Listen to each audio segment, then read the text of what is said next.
Hi, everybody. I'd like to welcome you to this webinar in this evening, which is in the UK and in Europe. Sorry if we repeat ourselves with regard to who we are and what we do, but every lecture we do have new registrants on there.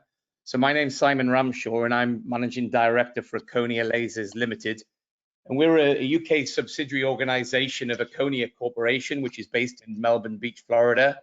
And we look after their interests in Europe, the Middle East, and Africa. So I'm delighted to have Dr. Rob Silverman, Dr. Kirk Gair back on this workshop webinar. This is the second part after the very successful one they did a week and a half ago.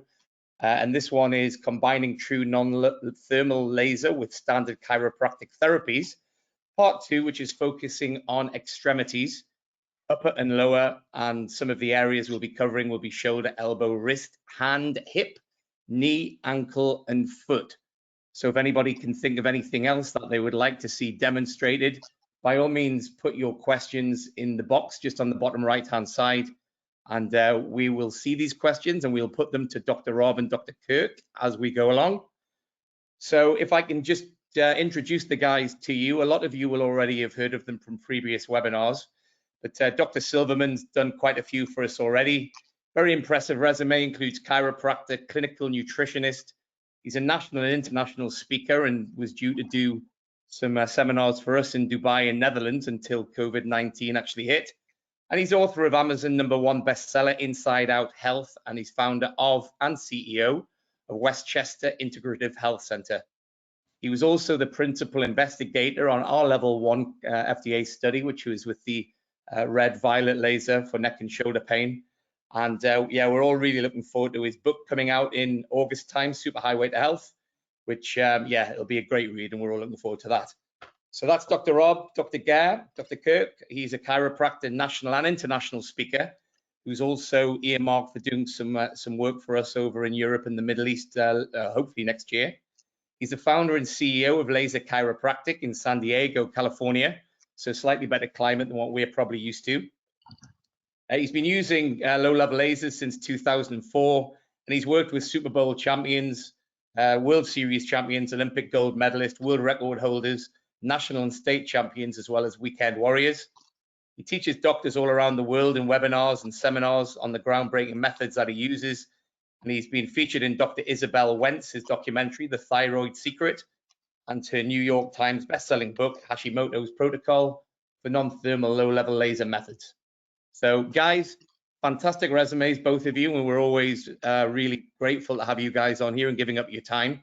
So if we can kick off with the webinar and just reminding people again about the questions, bottom right-hand side, as many as you can. The guys would love to put them to you. So Dr. Kirk's going to start off with the upper extremities, specifically focusing on the shoulder. Over to you, Kirk. All right, great. Thanks, guys. Well, welcome, everybody. This part that I'm going to do with the shoulder, it is one of my favorite ones to work on. When people ask me, you know, what condition do you like to work on the best? My favorite are the shoulders and the knees. Usually think of chiropractic as being the neck and the back, but I love shoulders and knees because you can get such amazing results very quickly. And what I love about that is when you can get an amazing result quickly, it really starts to generate a lot of referrals for you and gets a lot of people to come in and have their minds blown. Usually when I'm doing this particular laser protocol, people's eyes will pop open wide and they'll be like, oh my God, what the heck did you do? What kind of voodoo or magic is this? Because I'm so much better. So the first thing you want to do when we're looking at a shoulder is you want to assess what is bothering them. For example, I treat a lot of athletes. So if I have a patient come in who's a throwing athlete and they have pain with it, I'll actually have them go through that throwing motion, whatever it is that's problematic for them. And I like to see how is that motion, and I have them not only just do it softly, but let's say I've got a baseball player that comes in. I want them to actually step in and act like they're throwing the ball hard so I can see when it hurts, how much it hurts, etc. And I like to get them to rate that clearly on a scale of 1 to 10. Now, the reason why I do that is because right after I do the laser, we're going to check their range of motion and their pain again, and we should see at least a 15 to maybe 30% reduction in their pain and improvement in their range of motion, as long as it's not a major tear or frozen shoulder. Frozen shoulder is going to be more tricky, but for the other types of strains and sprains, this works really, really well for them. So when you have the patient come in, I start with some basic stuff. And the nice thing about doing this is this will help you to know whether or not you may need to do some imaging as well, because if you don't get this expected result, I find that usually there's something more going on, some kind of internal derangement in there. So we'll do some basic stuff, have them come in. They're going to do simple ranges of motion here, doing abduction. They're going to do forward flexion. You can have them do internal and external rotation. You can have them try to, do the aptly scratch over here in this direction, and get them to rate their pain on each of these ones and see if it's difficult, see if they make a face.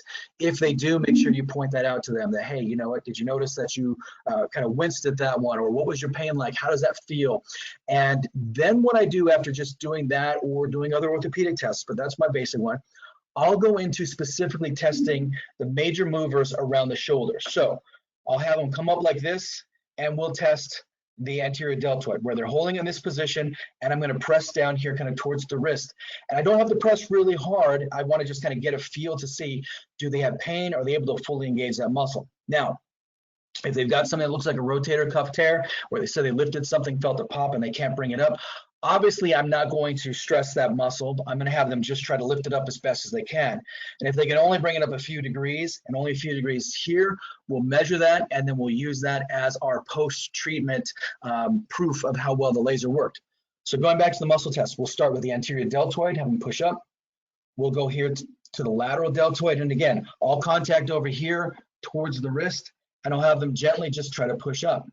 Now, you may have some really strong athletes who will try to force it past you. So if that's the case, I'll put them at a little disadvantage where the arm's a little lower, and I'll get the resistance so I can see if I can elicit some pain or some weakness in that kind of an area. We'll also go and we'll test the posterior delt, where they're going to be pushing back while I'm going to contact the back of the arm here, and they're going to press into my resistance. We can also have them try to press up in this direction, activating the trapezius muscles. I like to also test, especially for throwing athletes, I like to test different branches of the pectoral muscle. So we'll have them come here, and I'm going to have them press across in this direction while I provide resistance. So they're going to push across here. We'll also have them rotate their hand down this way, and they're going to come down in this direction to get another branch of the pectorals, and they're going to press down and in. And again, I'm looking for, is there pain or is there weakness? We'll have them stay in this position, and then they're going to try to press up and across here like this, going up here. And again, we're going to test for pain and for weakness. Now, we can also get them up here like this and test for internal rotation and the external rotation. So for this one, they're going to be pressing forward. I'm going to be contacting here, and they're going to press forward into my hand. For external, we're going to go like this, and then going to press back. So these are just standard hop and fill muscle tests. Now, after you've rated those ones, now you have two options of what you can do. You can do the simple point and shoot, where if you've got the with whatever handheld, whether it's an Accelerate, PL Touch, an EVRL, you can get the laser on the painful area. I like to, whenever possible, get it on the skin just so you can get a maximum absorption on there. If someone's really covered up, I will still, go through the clothing, but I do like to get it on the skin whenever possible. If you've got the FX, you can surround that area. So you simply surround the area of pain. Now, what you want to do next, if you're doing the simple point and shoot technique, is it's very, very easy. Get the lasers around there. If you got the handhelds, put them in the stand. You can get one on the area of injury and the other one over the nerve roots here, and have the patient do some little ranges of motion. So if they've got pain coming up in this direction and that direction, well, guess what I'm going to have them do? I'm going to have them bring their arm up to the side a little bit and up to the front. Key thing is, I'm only going to have them do it to the range where it doesn't increase their pain. So if they get up to here and there's no extra pain, hold on just a moment, I had something pop up here. So if they get right up to here and there's no extra pain, then that's fine. But if they go to this level and pain starts, then I don't want them to do it in that pain range. I like to have them go in the pain-free range here and forward in this direction. Now, you can also have them do resistance bands as well. in this direction and in that direction. You can also test their biceps muscle. I find that's involved a lot with the shoulder. So you put them in this kind of a position here.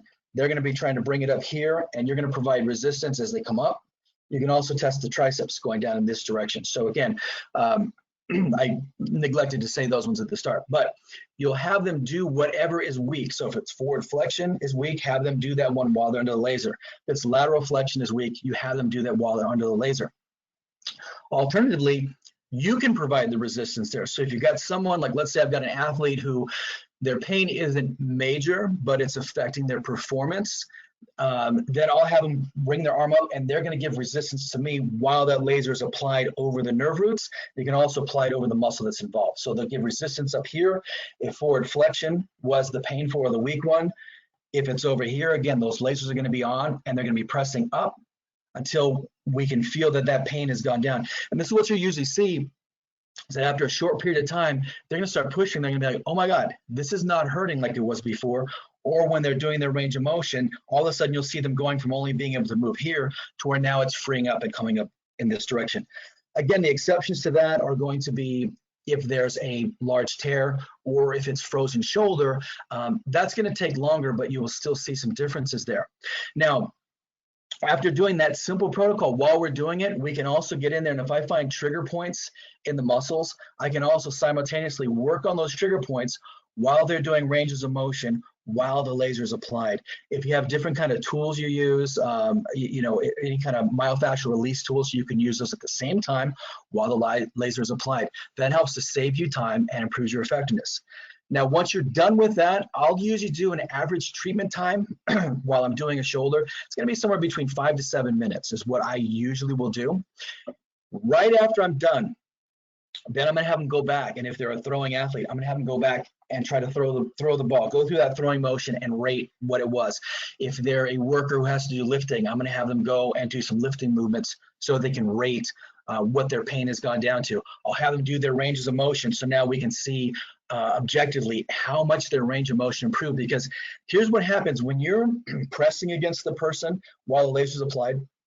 They feel their arm getting strengthened, they're going to be skeptical naturally, and they're going to think, oh, you're not pushing the same, you're pushing less. So that's why I like to have them do these objective ranges of motion beforehand and objective movements. So afterwards, when we've done the laser and they're now going through this range or going through their sport specific motion, if they're a basketball player like Dr. Rob, you know, have them go like they're shooting a basket, and then we'll test them that way. That's a simple protocol I do for the shoulders, and you'll see some amazing results. And that's even if, let's say, if they have to go in for a surgery, I will still do the same kind of a protocol on there, because what we find is that when you get that laser on there before the surgery, you're going to stimulate stem cells to get that tissue to repair faster. You're going to stimulate glutathione to help them recover faster. And the lasers are FDA cleared for pre and post-op. So we'll get the patients in there to do that pre and post-op as well. If they've gone in and had some kind of a surgical procedure to the shoulder, we'll get them as soon as possible. And it's the same protocol. So it doesn't really, it's not like you need to know, well, what's the pre-op, what's the post-op, what's the rotator cuff, what's the labrum tear. It's still gonna be the same protocol. Test to find what their range of motion is, find what muscles are weak, get the lasers on the muscle and over the nerve roots, and then have them activated, whether that's with their own ranges of motion, whether it's with a therapy band, whether it's with a little handheld weight, or against your resistance. It's as simple as that. That's my easy protocol that you can do to start helping people right off the bat. So with that, I'm going to turn it over to Dr. Rob so he can go into and show you how to do the hip.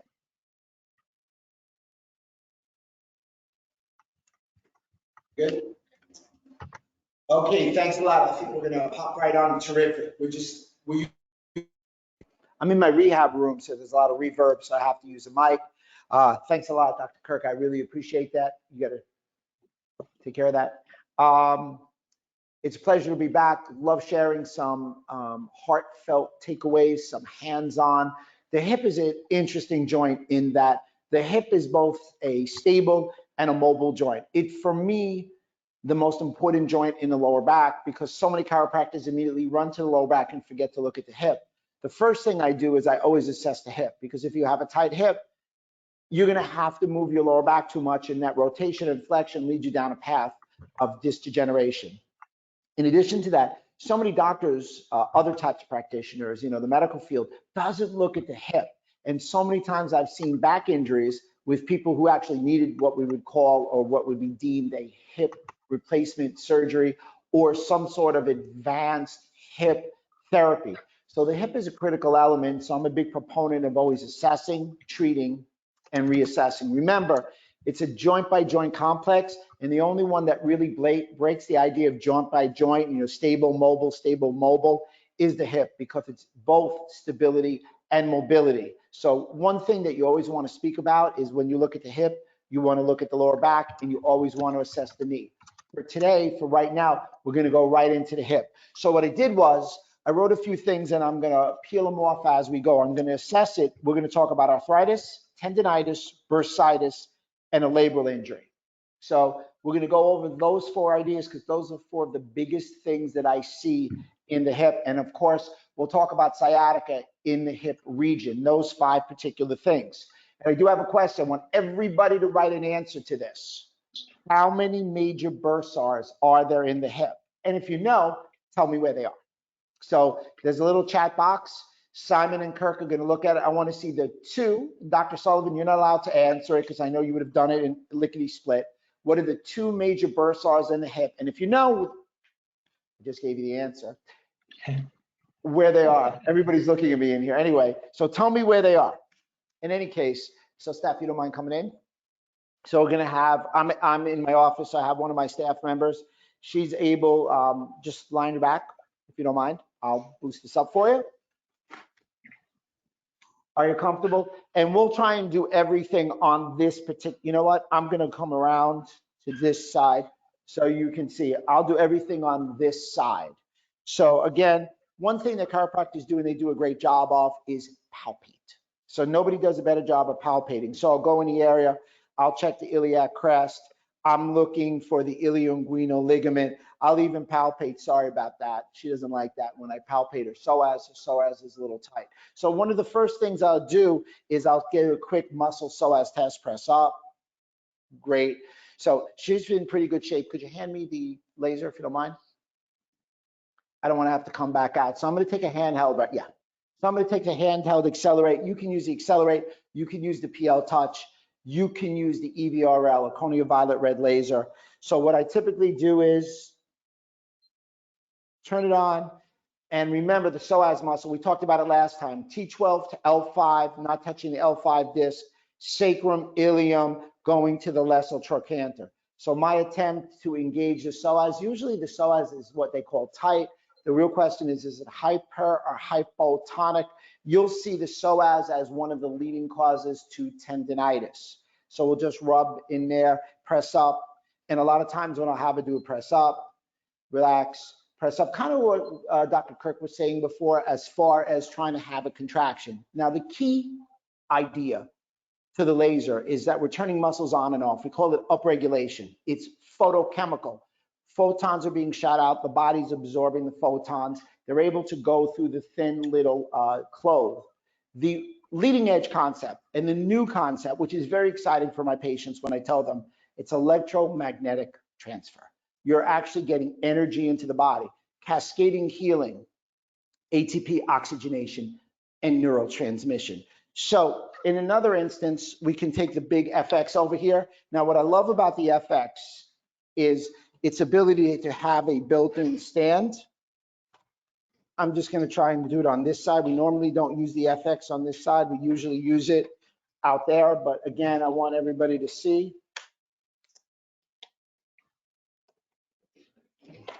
So I'm just going to move it here. Next time I'll put it on the outside where it normally goes. Here we go. And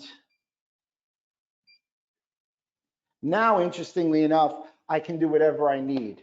Press up once again. I don't have to hold it, and it's going into the particular area. So now I'm able to take care of number one. Lift it up a little bit. Okay. So the director told me to lift it up so you guys could see a little bit more. So you can see that we're having 3 heads here. Head number 1, head number 2, and head number 3, all red lights. So let's differentiate red and violet light. Red light, 635 nanometers, the sweet spot. When I say the sweet spot for musculoskeletal injuries, the violet light is 405, a little bit more energetic.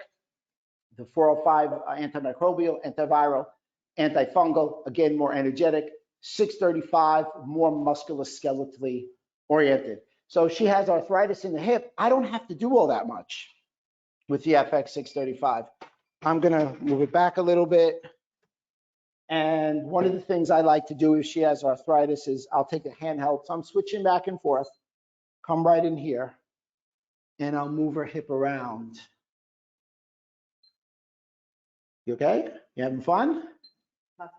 Just having a bad day. Okay. Now, interesting. A lot of people come in with labral tears. Very popular where I am in New York. So here's how I test. They call this a hip scouring test. I'll close one and I'll check to see how deep her socket is in her hip. And she's got a great mobility, but most people you run into like a barrier, and those barriers could be a little arthritis or it could be the damage or the tearing of the labrum. The way I look at a labrum is it's sort of something in the doorway and you can't open and close it well. So you come up here, you bring it across and you press down, and we call that the hip scouring test. So hers is fine, but if I try and bring people in here and go down for that labral tear, man, oh man, you will light them up like a Christmas tree like you've not seen. So with the handheld, very simple. You're gonna bring them up, mimic the movement and bring them in this manner. You're gonna get the handheld in all through the joint line where the labrum is. And you will see, as Dr. Kirk said, a great increase in range of motion. That's gonna be one of the first things. And then I'll muscle test to press against me here. She will be so much stronger. So you basically have seen so far tendonitis, which is usually iliopsoas tendonitis or psoas tendonitis. You're going to see arthritis in the area, and you're going to see a labral injury. In addition to that, we're also going to talk about sciatica, or what I like to refer to as sciatica. Sciatica or sciatica are very interesting in that we all know about the sciatic nerve.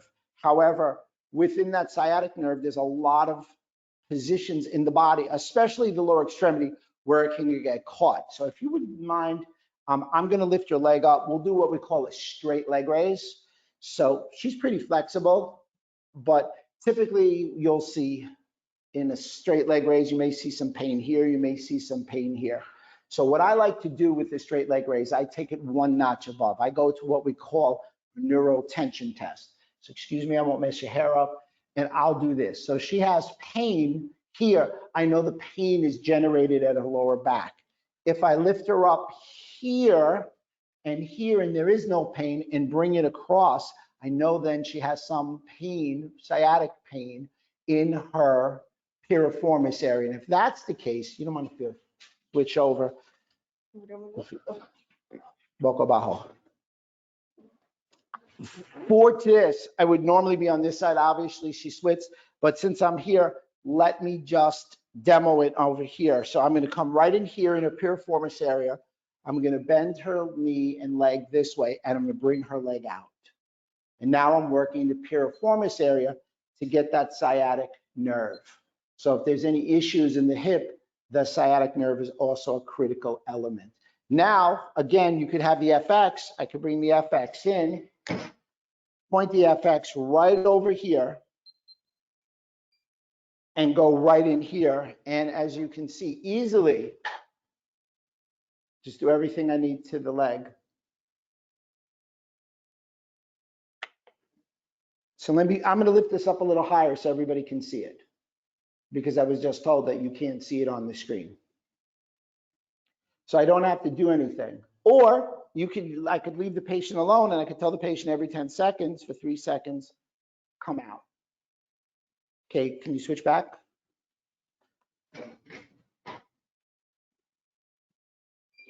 And last but not least, something I didn't mention, a lot of my patients are coming in with what we call lumbosacral plexus injury. So it's like Dr. Kirk went up here for the brachial plexus. I'm going to go for the lumbosacral plexus. So people have a multitude of aches and pains. I'm going to keep it a little high. I'm going to put it right over the lumbosacral plexus with the FX, point it, or if I had to, a handheld. So you're getting the cascade of rays. anybody has any questions about this, applications, you see all you need is a table. You have the built-in hand, you have the built-in FX635, you have the handheld. Ask a question, any questions about that concept of electromagnetic transfer. That is the new jam, if you will. So I'm just going to come to the front, see if anybody asked a question. If not, I'm going to turn it back to Dr. Kirk because he's going to go into the elbow if everything looks great. So you're up, my friend. All right, Dr. Rob, that was fantastic as always. Anytime I listen to you, I always learn something new as well too. So that was a great thing, refreshing my mind about the bursa as well too. I'm like, oh crap, what are I knew of two, but I was hoping there weren't more than that I'd forgotten about. So that was a great refresher. All right, so let's get into the elbow. Before I get into that, I do want to go back and mention something as I kind of mentioned about frozen shoulder here, is that if you do have frozen shoulder, kind of like how Dr. Rob was shown with the labrum moving around, what I do with the frozen shoulder is we will get that laser on there and try to help that patient move through that restricted area and also get in there to try to break up. We'll start with some palpation beforehand, like you did with the hip. We'll get in there to find out where are those areas of tenderness, where can you feel trigger points, what do you need to release to free up that shoulder. So we'll do that as well. Now, when it comes to the elbow, we see this a lot, again, with throwing athletes. We also see it with tennis, you guys over there with cricket and those things. We also see it with golf as well. So what we want to do when we're assessing the elbow is it's going to be very similar to the shoulder.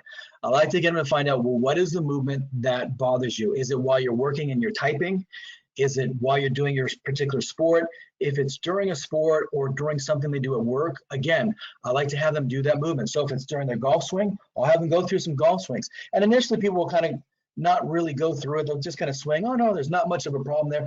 I tell them, no, I want you to really tee off, like you're really trying to hit something. Or if they're a baseball player, I have them try to really swing hard, like they're really trying to hit a home run, so we can see what that level of pain really is on a regular day for them while they're doing the activities that they want. Next thing we'll do is we'll go in for a palpation. We'll look at, well, where is it? Is it here on the medial aspect? Is it on the lateral aspect? I'm going to start palpating even all the way up. Let's see if I can get that all the way from the wrist, where these muscles insert near the wrist and into the hand, and we'll palpate coming all the way up, looking for where are the trigger points, where are the tender points here, because we know these muscles will run from here and attach up here around in the elbow. So we'll trace all these up to find out which muscles are involved.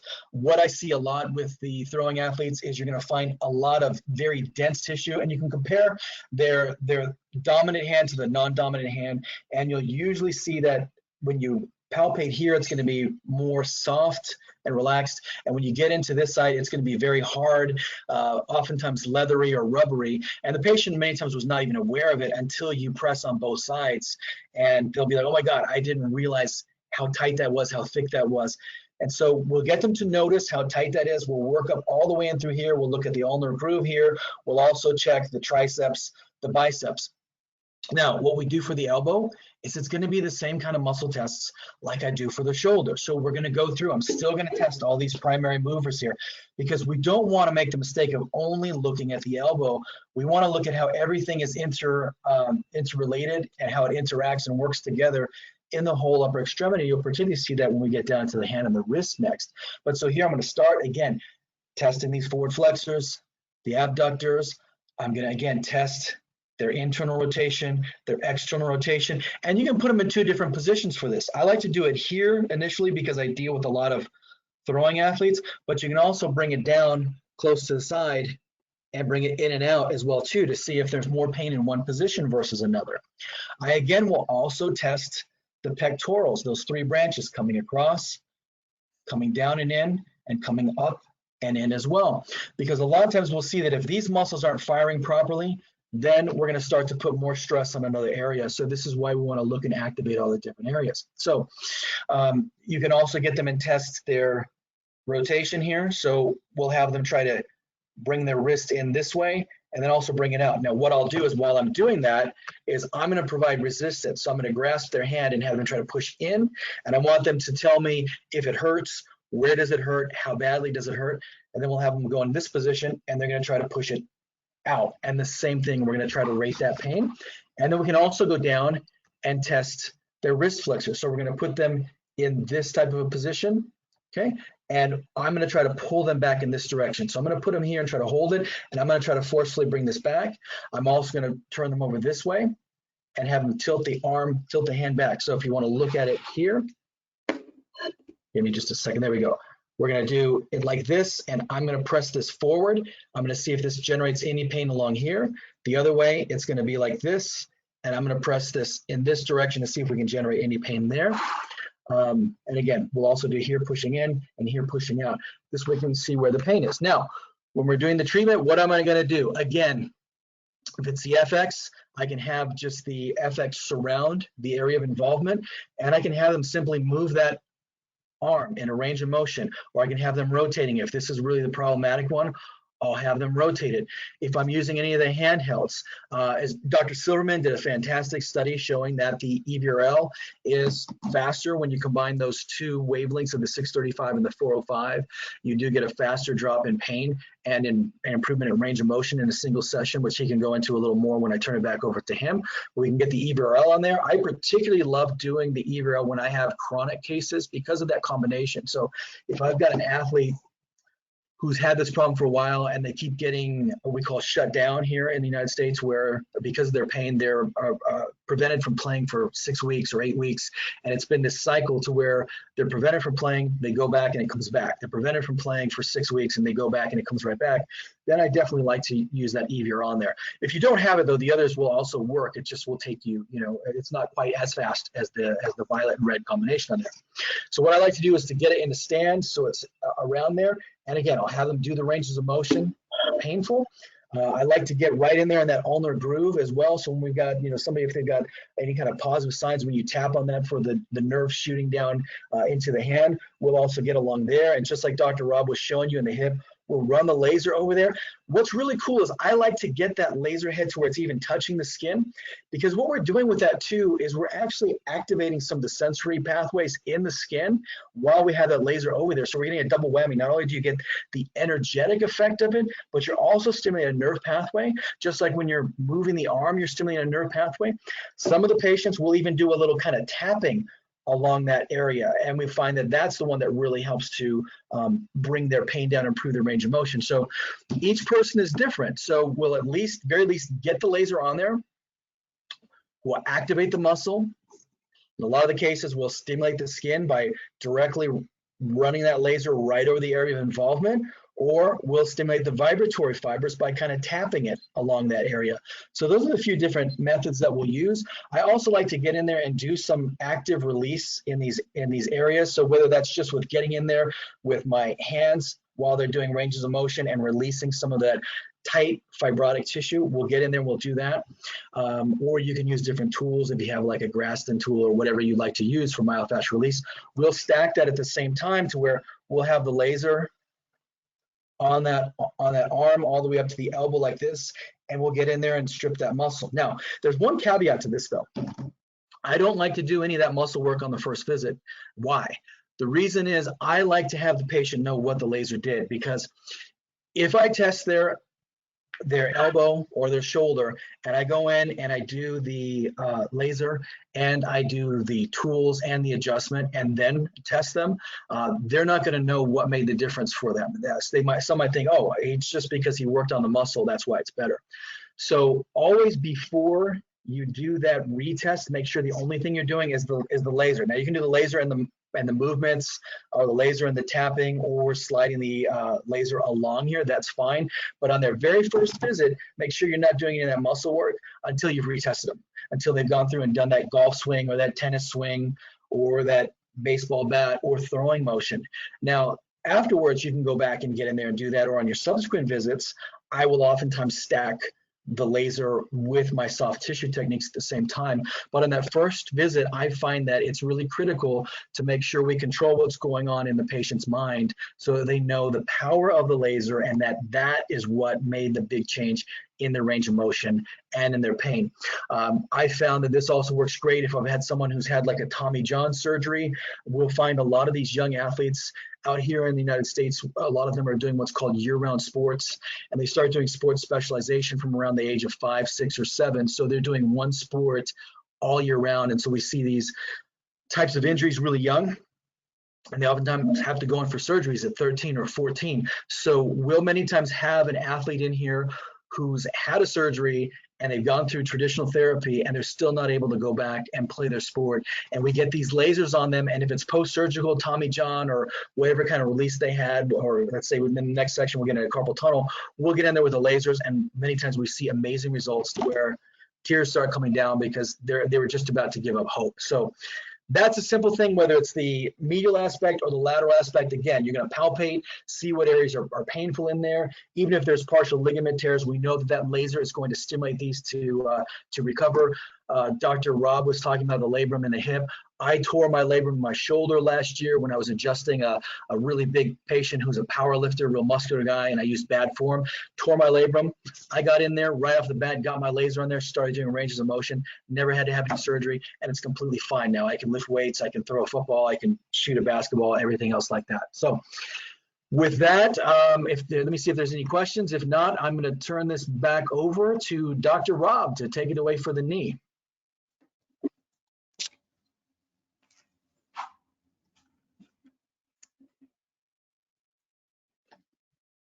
All righty. Oh. Got our equipment working again. I thought that was a great dissertation on the shoulder and the elbow so far. We're breaking up. We're going proximal to distal. One of the things that Dr. Kirk said that I really want to echo, no pun intended, being in an echoey room, is the fact that we're able to avoid a lot of surgeries within our patients. So here in the US, Dr. Kirk's in California, he's on the West Coast, I'm in New York, I'm on the East Coast. We've got a lot of elite orthopedists who do a great job. So a lot of people opt for surgery, and surgery has its place. But what we're finding out is that in that bridge where people are considering surgery, so obviously there's the simple stiff necks and the really complex breaks where somebody maybe fell down a flight of stairs, they fell 30 feet, and the breaks are complex. There's that little bridge, that's that middle pond.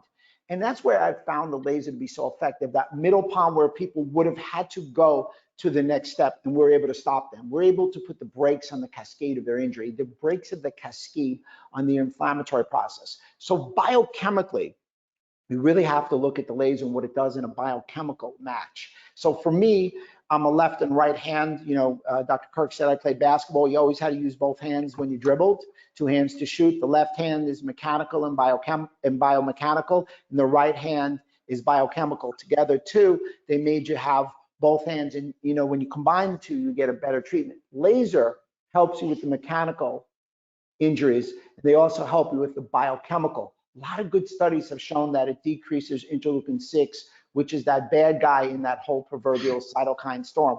Some other studies have shown when you mix the red and the violet laser, the EVRL, which we've alluded to before, also decreases interleukin-6 and interleukin-8. What we found with interleukin-6, it gets decreased by the EVRL, the violet light, and the interleukin-8 gets decreased by the red light.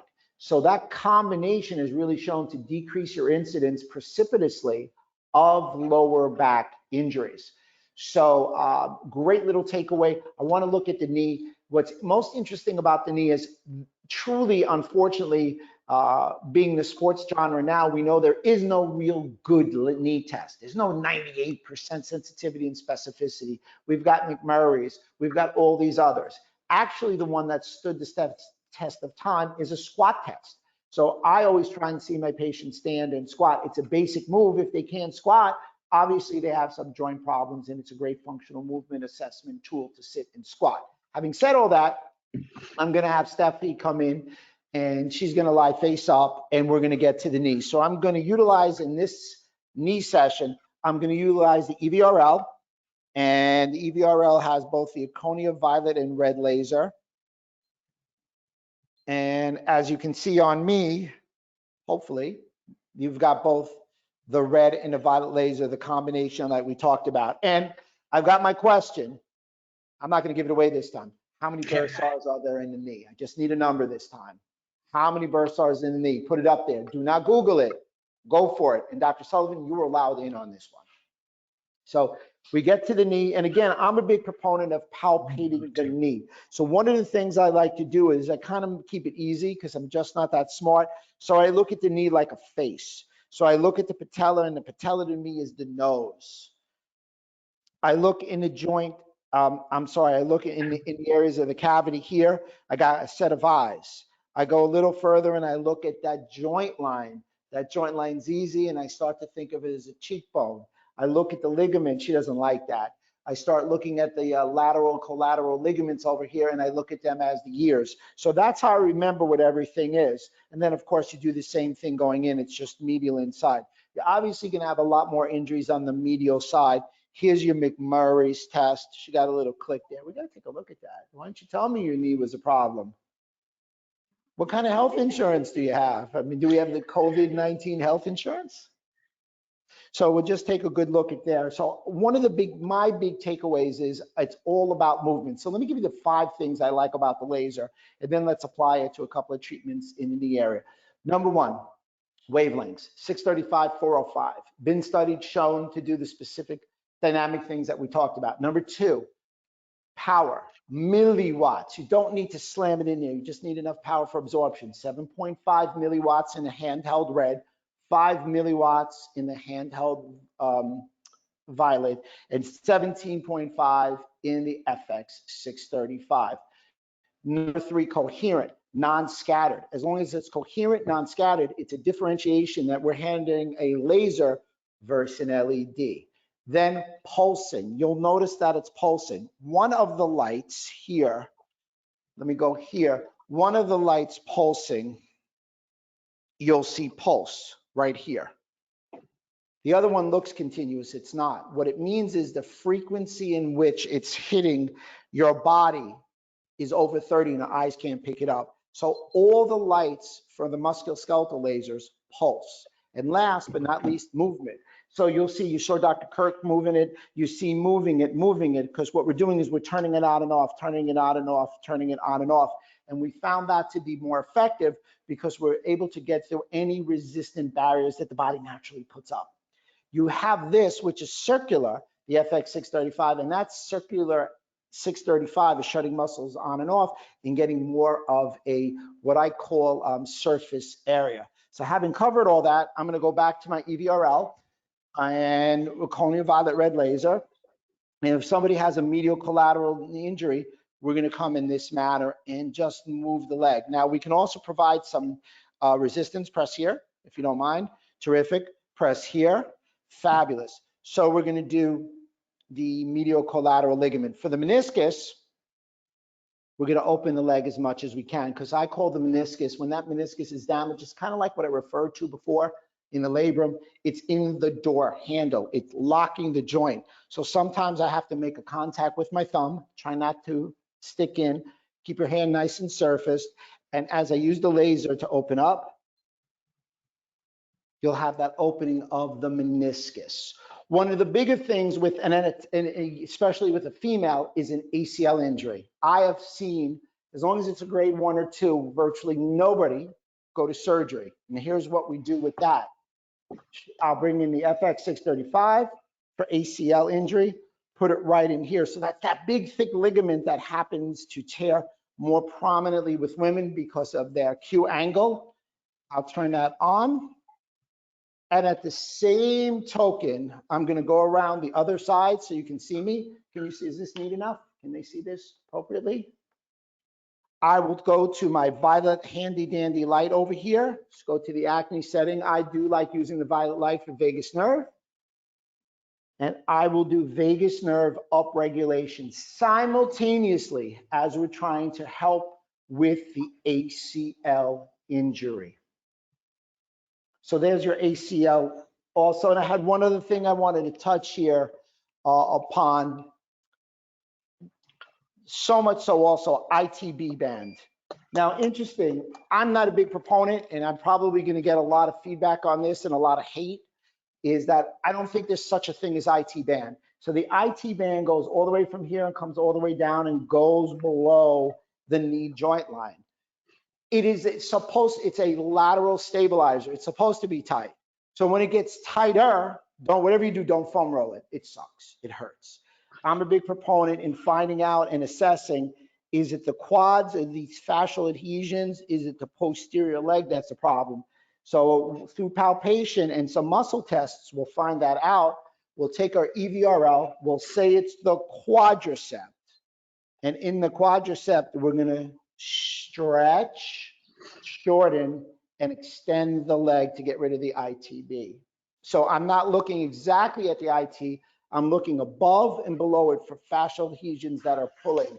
In many instances, and I didn't mention it in the hip, you're gonna see a lot of pull from the fascia in the glute.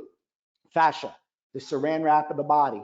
Nothing better for fascia and the combination of myofascial tightness than the EVRL, because the red light works with the musculoskeletal and the violet light enables the fascia, because fascia tightness comes from sympathetic to release. You have a fibromyalgia person or you have a fascial injury, EVRL. If you guys have any questions, I think I got myself caught on you. If you guys have any questions, let me take a look. Life is good. Nobody wrote how many bursars there are. Nobody wrote. Well, I'm going to give it back to Dr. Kirk, and he's going to go all the way down to the hand and the wrist. All right, Dr. Rob, thanks. That was fantastic. And, great points you brought up there too about frequency and how that affects things. I know a lot of times doctors ask these questions. I asked it to Dr. Aruka years ago because he's got this great book, the manual with all the different laser frequencies in there. And I asked him, hey, where do these come from? Was it research studies? How did you determine them? And so I got really, really curious about finding out what are the effects of frequencies on the body. So I started just pouring through everything I could find on PubMed. And if you guys look at it, you'll find studies on there that show different frequencies do have a different impact on the body. For example, if we go back to the Russians, they've been using low-level lasers since 1974. They were part of their state-sponsored standard medical care. What wavelength did they use? Just like Dr. Rob talked about, they used a 635 nanometer wavelength.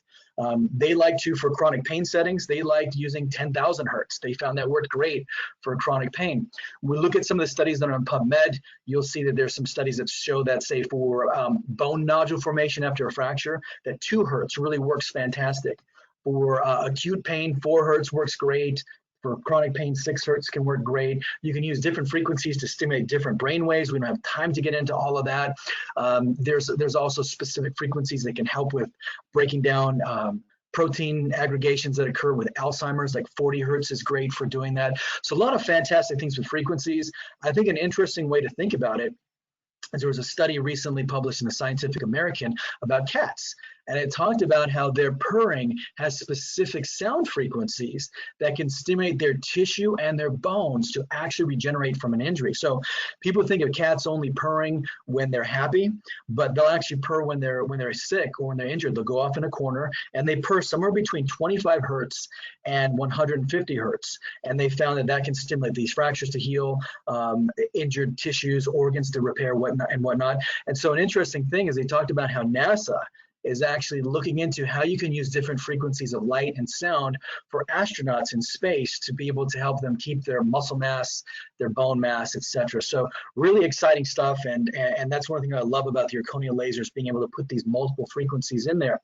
Now, as Dr. Rob mentioned too about how you can use that violet and red combination for fibromyalgia patients, that's why I talked about using it here with these patients with chronic types of injuries, or especially as we're talking about carpal tunnel. And this is where when you go back after using that EVRL, you can palpate that tissue again, and people's eyes will pop up because they will say, oh my God, how did you get that muscle to relax so well?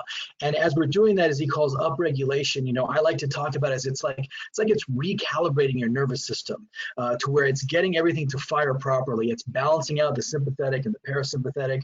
Just as Dr. Rob showed, whereas he's working on the knee, how he did vagus nerve stimulation at the same time, you can do the same thing with any of the upper extremities. You can activate the vagus nerve.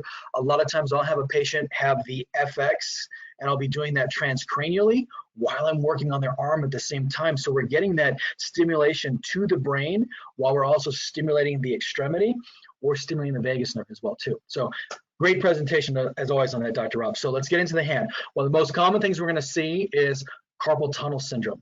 And when we look at carpal tunnel syndrome, we know that people get this from doing repetitive motions, like being on a computer all day or working in a supermarket and being a checker all day doing this. And when they start to get those symptoms of, the hand pain, the weakness, the numbness, tingling, etc., and they go in for therapy, what do they usually give to them?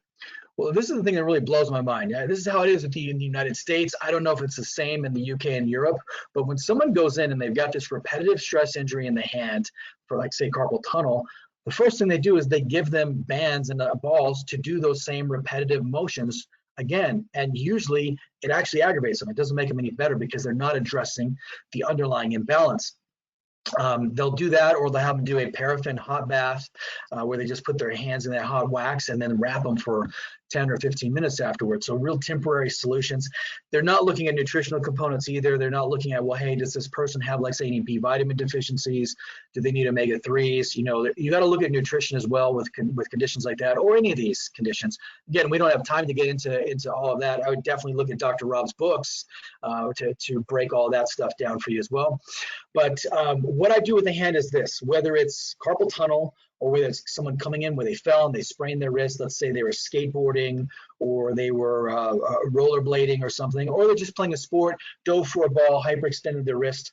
We're going to look at it just like we did the other things. We're going to look at what is painful. So do they have pain if they flex the wrist, if they extend the wrist? What about if they move it medially, laterally? We'll also have them go through individual muscle tests. So we'll take them and we'll test the strength of their finger to thumb, also the pinky to thumb. We're looking for weaknesses. We're looking for pain.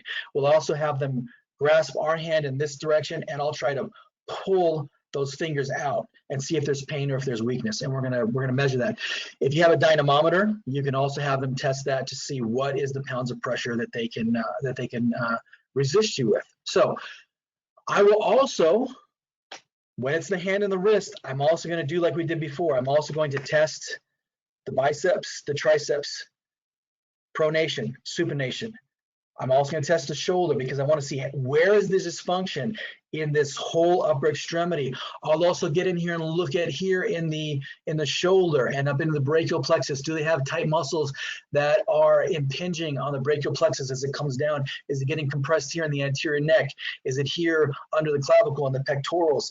Anywhere coming down through here if they're getting any kind of numbness in their hands. I'll also check in through here in the ulnar groove, etc. Palpate along there, see if anything's particularly painful. Does anything reproduce? If they're having numbness or shooting pain, does that get reproduced? We'll look over in through here to see if we can press or if we can do the Tinel sign and any kind of tapping, does that light that up? So we'll test all those different things. I also like to test in these cases, and in general with the upper extremity, we'll also test them with head movements too. So we'll go through and let's say I've strengthened up the shoulder or the elbow or the wrist. I'll show you in a minute how to do that. I many times will retest and have them do like their shoulder in flexion here and have them flex the head forward and see if that weakens them. And if it does, guess what I'm going to do? Well, while they're in this position, I'm simply going to laser over the neck and I'm going to retest. And as long as it stays weak, I'm going to keep them in that weakened position and laser. Once it goes strong, I'm going to move to the next range of motion. I'm going to have them tilt the head back and see how does extension now affect the shoulder or the elbow or the wrist. And if this goes weak, then I'm going to laser until this goes strong. And then I'm going to do the same thing for lateral flexion this way, lateral flexion the other way, rotation here, and rotation there. I want to see how this is affecting the flow of nerve energy into the hand. Okay, pretty simple. And you can do that for all of these. You can even incorporate this head and neck movement in with your lower extremity ones too. So basically what I'll do is I'll go through, let's say that their opposition here is weak. Well, guess what I'm going to do? I'm going to literally take the laser, apply it over the hand, and I'm going to have them do little exercises to try to strengthen that up. If it's weak when they're going thumb to pinky, same thing. I'm going to laser across that area. I can also hit in through the carpal tunnel here, get that whole area, and have them do that exercise. Or I can have them doing a dynamometer or have them squeezing a ball. If they've got weakness when I test them for their flexion, then guess what I'm going to do? I'm going to have them do that again. Or if it's with extension, I'm going to have them do that motion. If they've got more tightness and pain on the top, then I'm going to do like Dr. Rob showed. I'm going to slide that laser up and down through here. A lot of times I like to do some skin contact with it because I want to stimulate some of those sensors in the skin while I'm lasering, or I can also do a little tapping movement along that area, or a little tapping movement along and through here. I want to see which one of those really gives them improvements there. So it's nice and simple. You see the same processes going through, and even if it's a post-carpal tunnel surgery and they've got the incision there, so we know that incision is going to come in. A lot of the patients will have good results for about a year, and then a year later they'll come back as the body starts to form a lot of scar tissue around there again. You can use any of the lasers, the FX, the PL Touch, the Accelerate. I love for these scar tissue ones getting in there with the EVRL because I find that helps to really break down that scar tissue. And again, if I can get them to do these ranges of motion, that activity helps to really break up that scar tissue. You can also put the laser in the stand, and while you've got it in the stand, you can get in there and do any kind of muscle release that you want to in here, or into the tight muscles in through the hand as well. And don't neglect the form. You got to remember that these muscles, if there's pain here, that's not the only spot that the muscle is. You need to trace it back up to its origin and all the way down to the insertion on there to find where is it tight, because a lot of times these hand symptoms might be because you've got some massive trigger points and scar tissue in here in these muscles that you really want to release. So you might even be coming up here and doing these movements here to release these muscles to affect the wrist. So that's a basic one for wrist and hand, nice and simple. I'm going to turn it back over to Dr. Rob so he can do the foot and ankle.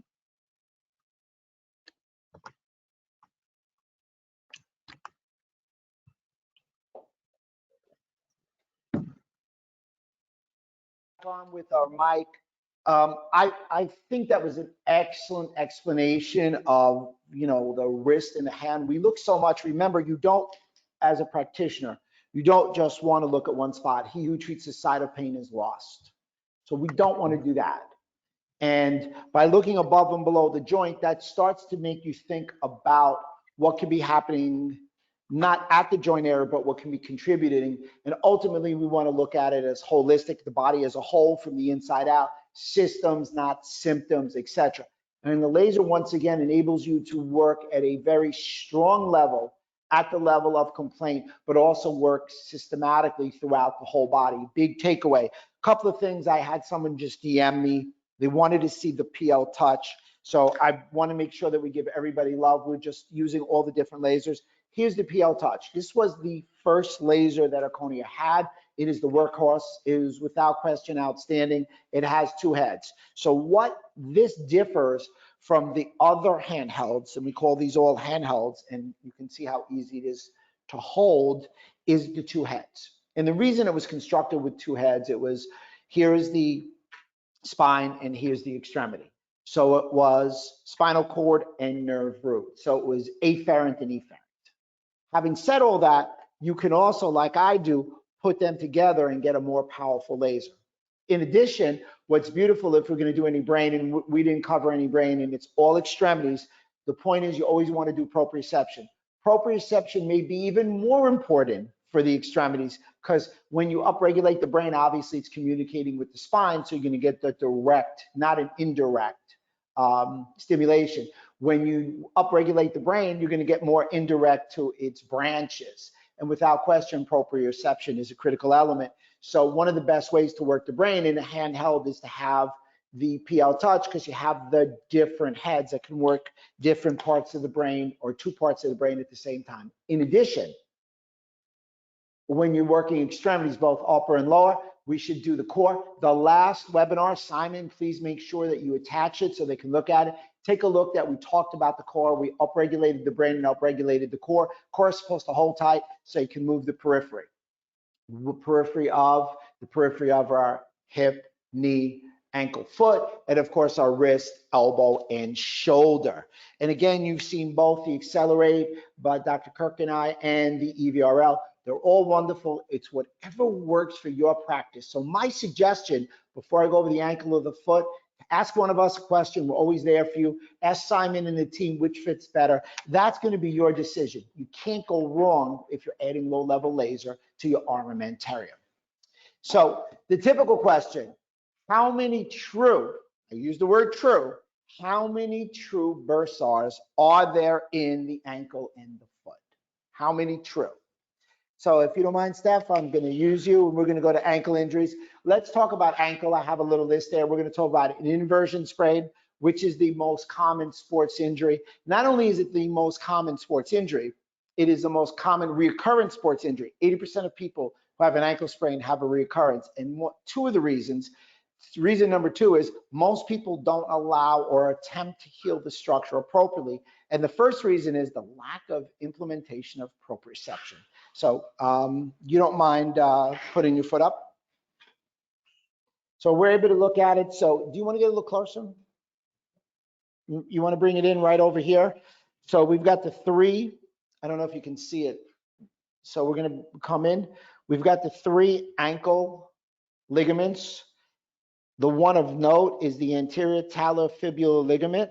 So you're going to see that these three ankle ligaments, 1, 2, and 3 are critical. This is, as you all know, inversion, pulling on that implicated ligament.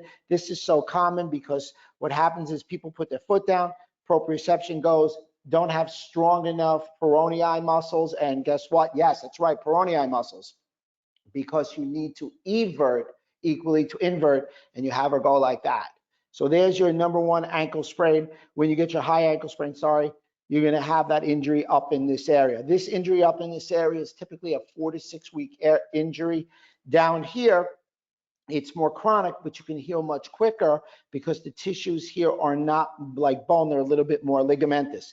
This is a very compromised injury. So here we have the inversion ankle sprain. Here we have the high ankle sprain.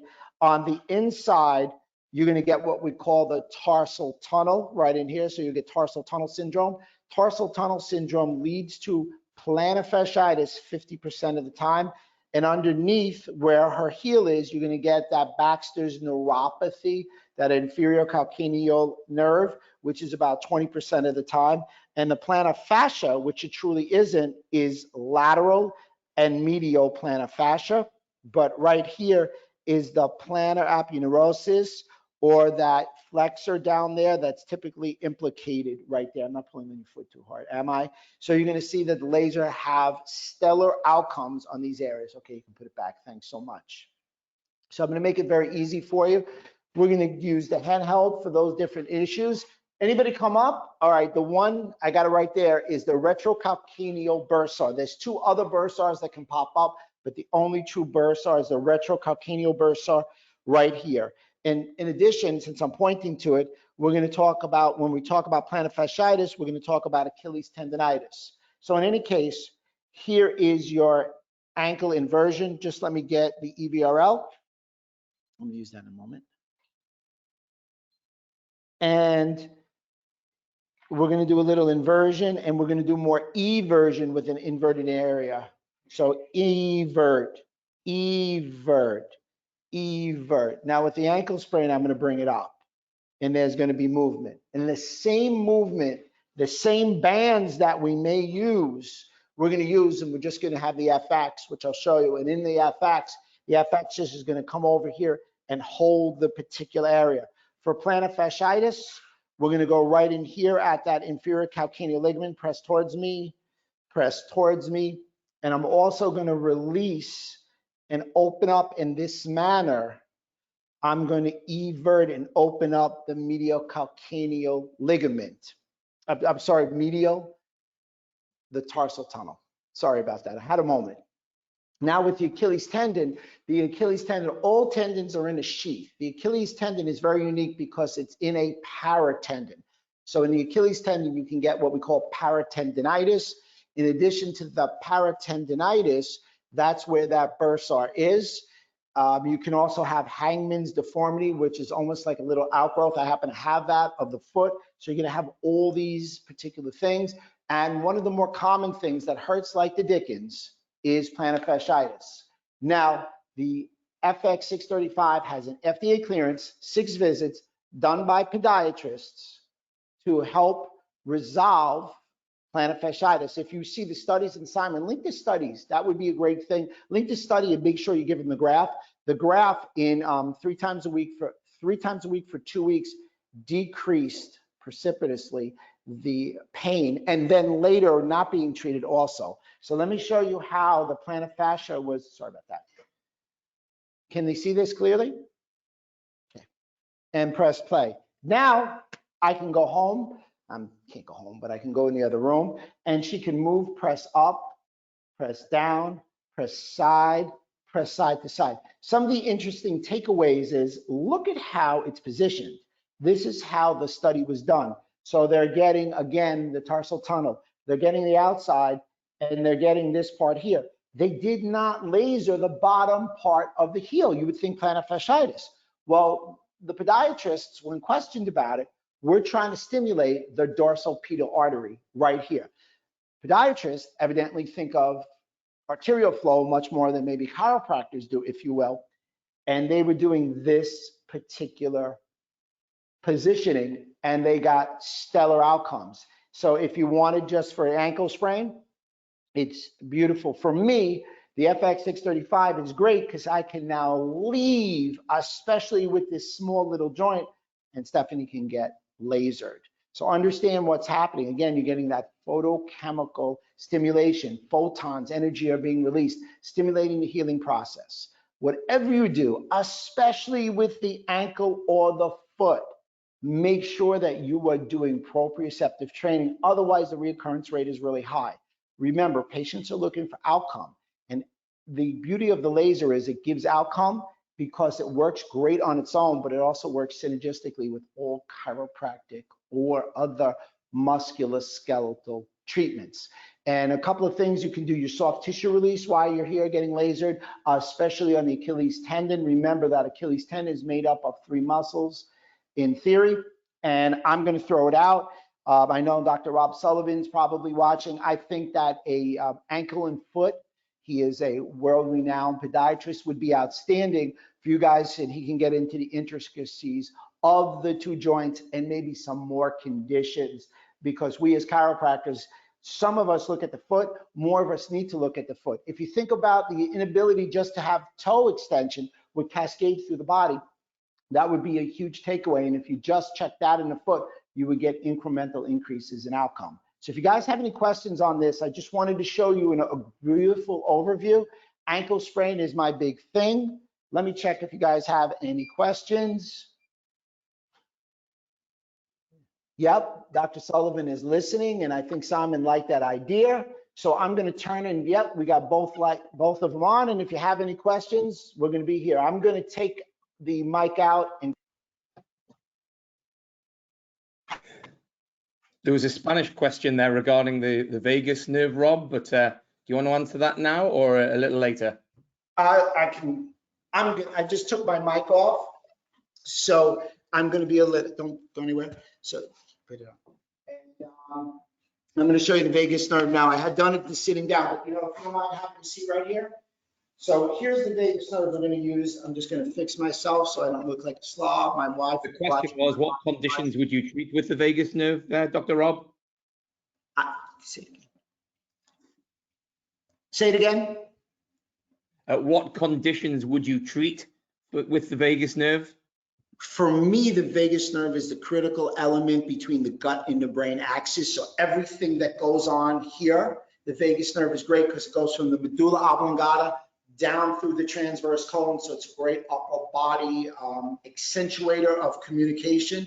The other thing that I recommend about the vagus nerve, especially from the upper body, is I see a tremendous amount of outcome with musculoskeletal improvements. But the key component is the gut to brain.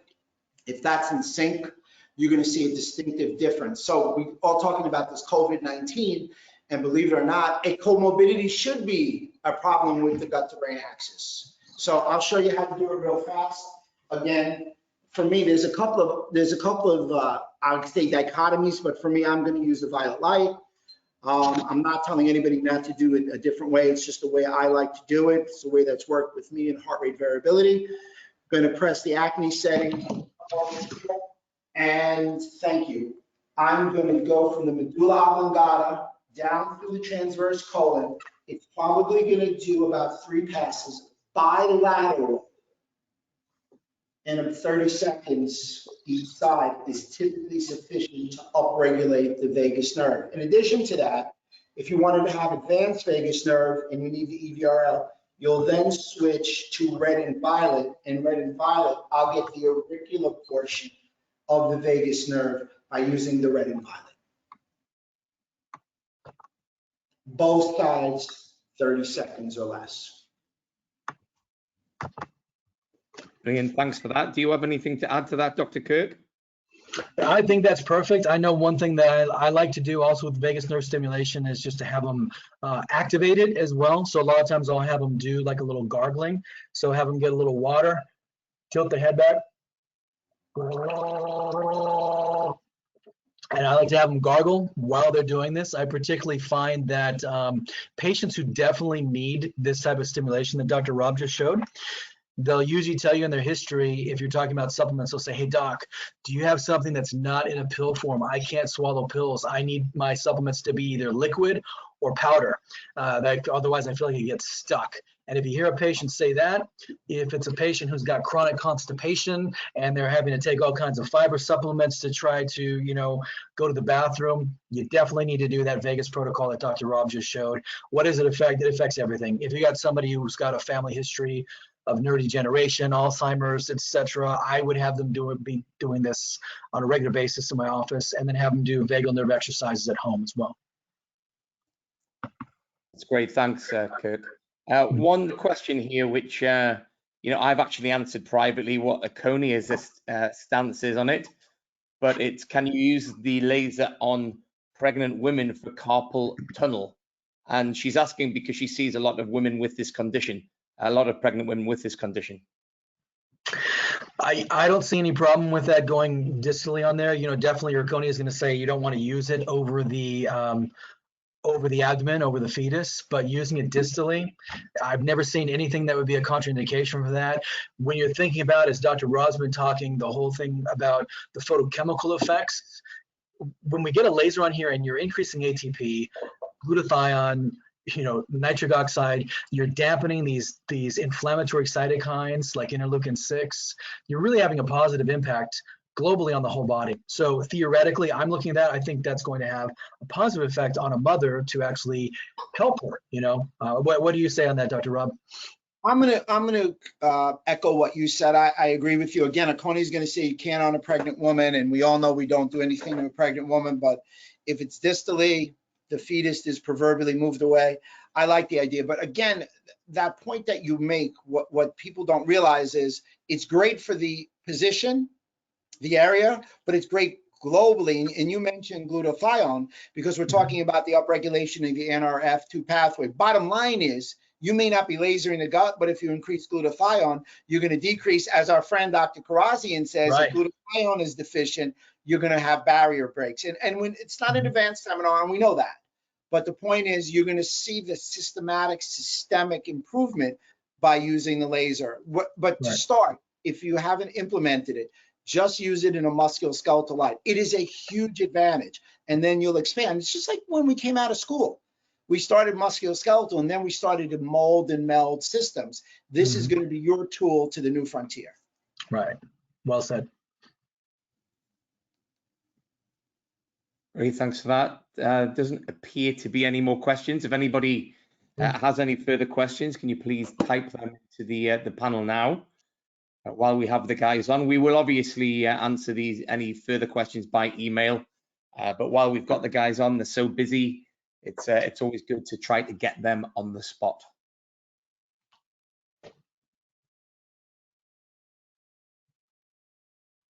How long have you been using the laser, Kirk? Long time, right? Yeah, since 2004. Yeah.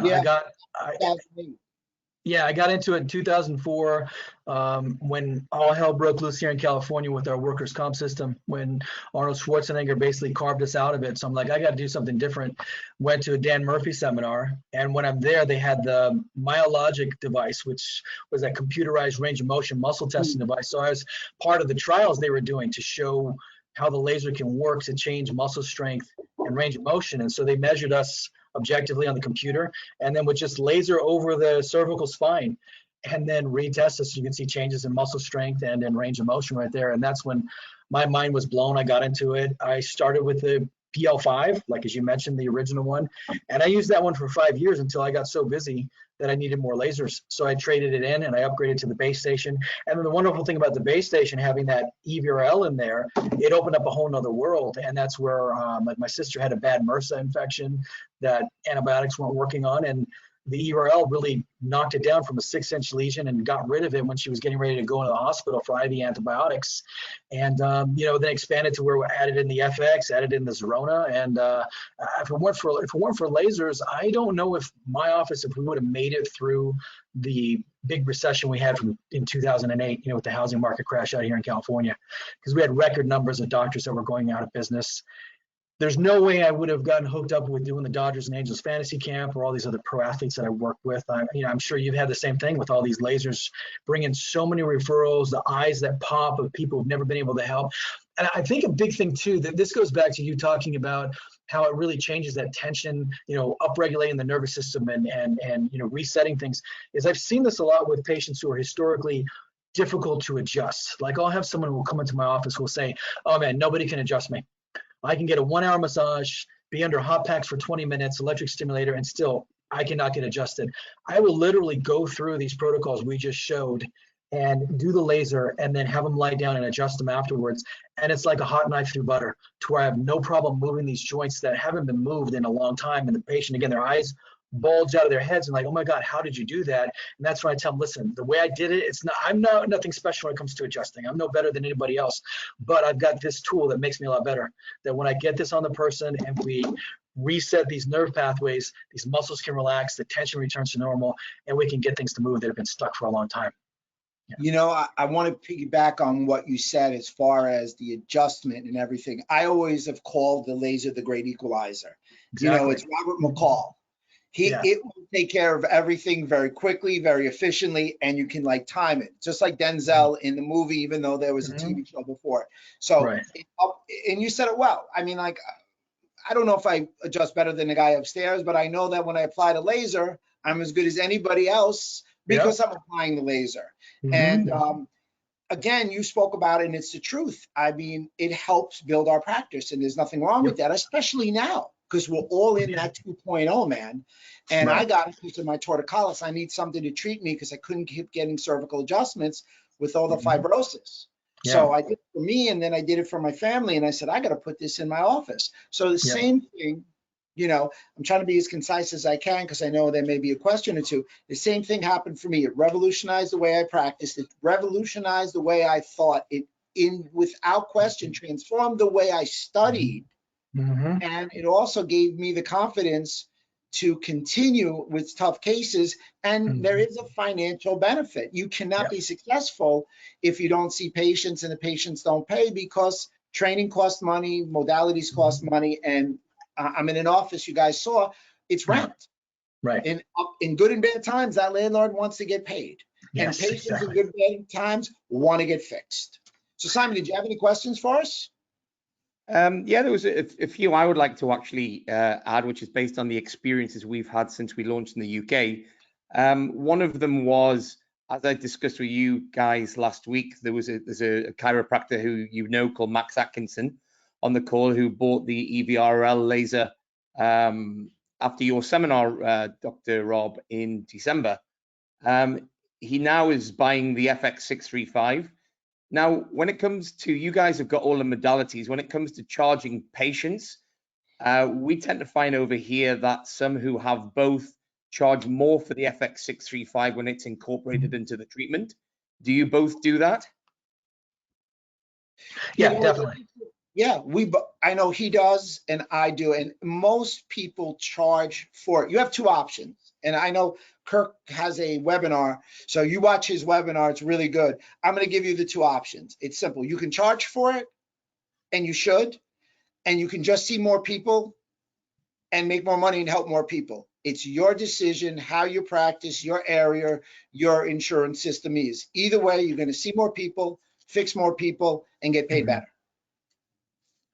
Yeah, absolutely. And, you know, I'm actually doing a webinar tomorrow that's really kind of going over this on what you're charging, and even kind of like starting with the end in mind of what is your goal, that have patients you want to see and money you want to make, because then you can calculate down what do you want to charge, and what's the difference between if you're charging $50 a visit or 40 or 30 or 20 or 10 in how you're going to see what you're going to make. And I think an important thing to think about is that people don't value what is undercharged.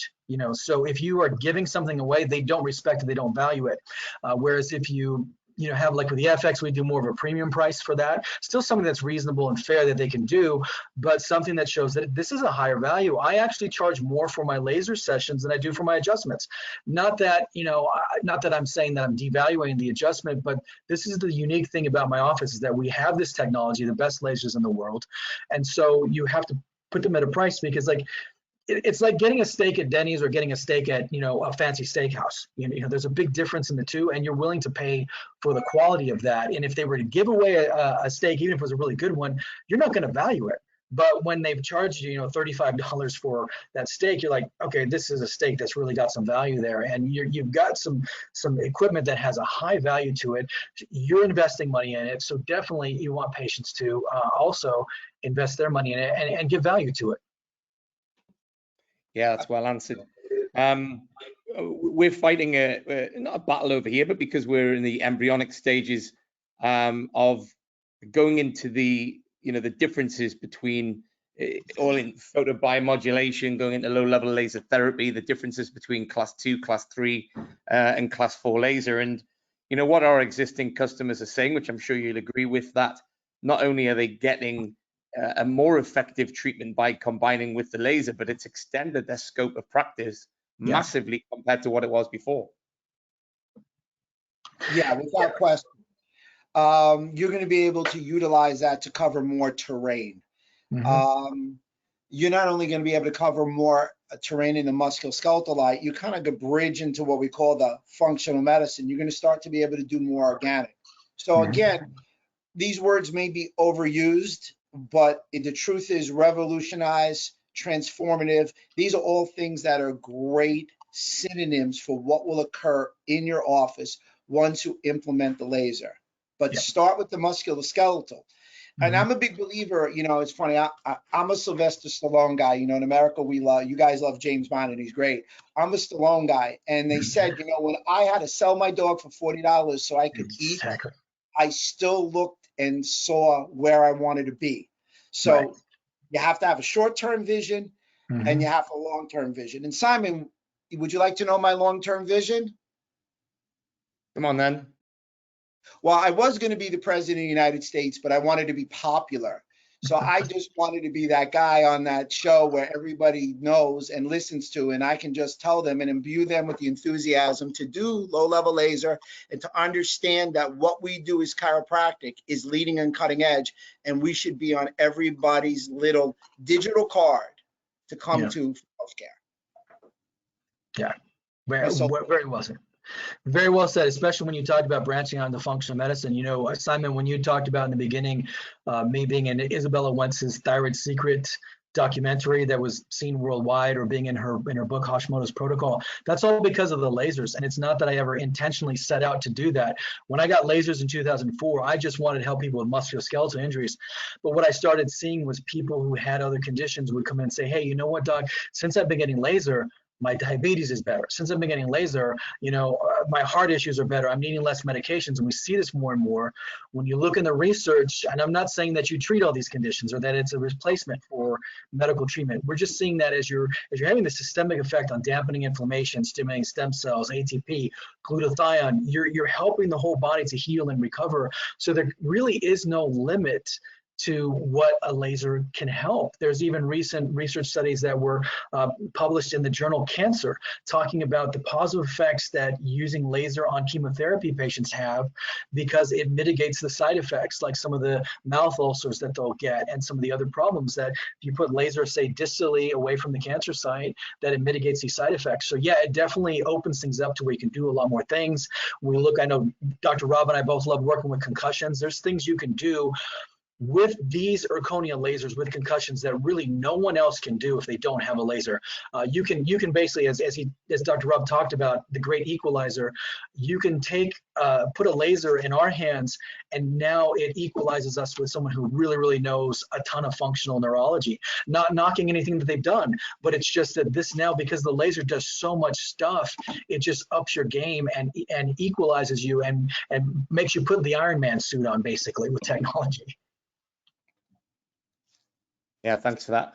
There's one question that we've had previous, guys, which you may like to answer based on your own experiences. We obviously know of a lot of the work that Aconia are doing in research on, conditions like autism, Parkinson's, Alzheimer's, etc. We have somebody who helps people with neurological injury, and they'd be keen to look at the lasers for this. The most common conditions that she treats are brain injury, stroke, Parkinson's disease, and MS. Do you have any experiences individually on treating these conditions? Yeah, I'm sorry, Kirk. Yes, no, I do. All the time. So let's really look at these. Understand they're all neurodegenerative diseases, and many of them land in the brain and come from the gut. Right. So to speak to the idea of that gut to brain axis, which was what we talked about, and the vagus nerve is one thing that you without question have to stimulate appropriately. And you saw a nice vantage at full circle from between what Dr. Kirk and I do. You put that all together and you've got a great, strong vagus nerve. In addition, like he and I have a lot of lasers, we're able to laser the brain, we're able to laser the gut. If you have one, you'll do them one at a time. I do them simultaneously. Thank you. So without question, you are going to get that kind of outcome. And I would have to say right now, 50% of my practice, and I actually have a patient because I didn't think I was going to be practicing today. I forgot yesterday was a closed Monday on Memorial Day.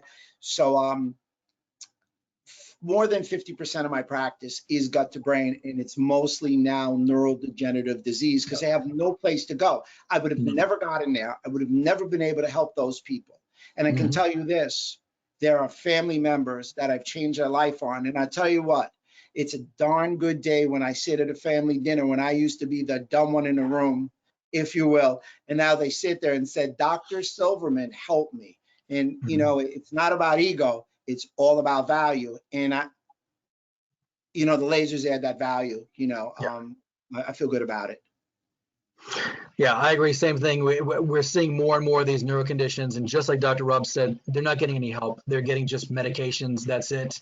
For myself, I played 11 years of American football, multiple concussions, at least 10, and then many car accidents. And I was getting some of the symptoms of that CTE, chronic traumatic encephalopathy, when I was in my 30s before I got lasers, and it was affecting every aspect of my life. And using the lasers transcranially completely changed my brain function. Especially I had a history of ADHD as a kid and Tourette's, and it's really exciting to be 50 years old and to feel like my brain is functioning better now than it ever has in my life. And I'm telling you, it's the lasers did that because that's such a global effect. I really shudder to think where I would be without the zirconia lasers, because of how different they would do. There's no way I would be able to be on a webinar like this with you guys, or to write, course manuals that are 500 pages long. Yeah, fantastic. Thanks for that, guys. Really appreciate it. We've some questions in Spanish, but I think that we've answered them. And you could probably read it, Dr. Kirk, being so close to the Mexican border. I know your Spanish is reasonably good, but yeah, I think Dr. Bruno is basically saying, thanks a lot, guys. Really enjoyed the webinar. Excellent, Dr. Silverman, Dr. Gair. The market that we have in Spain is very physiotherapist-led, as chiropractors aren't actually allowed to use lasers, believe it or not, in Spain. Wow. Which, we've been back and forth with them about that. But the physiotherapists like it. The physiotherapists we tend to find in the UK are maybe a little bit slow coming forward and tend to stick with the old approaches of ultrasound and that sort of thing. So keep banging the drum. So guys, thanks very much for your time. Very much appreciate it. And for those in Europe, I know it's late, so thank you very much for coming on board. We will send the video recordings out tomorrow, and any other questions you have, please fire them across to us, and we'd be more than happy to pass them on to Dr. Kirk or Dr. Rob. Sounds good. My pleasure. And by the way, my Spanish is bad, but el gusto es mío. Hasta luego. Very, very good. Okay, cheers, guys. Thanks a lot for your time. Yeah, my pleasure. See you soon. Bye.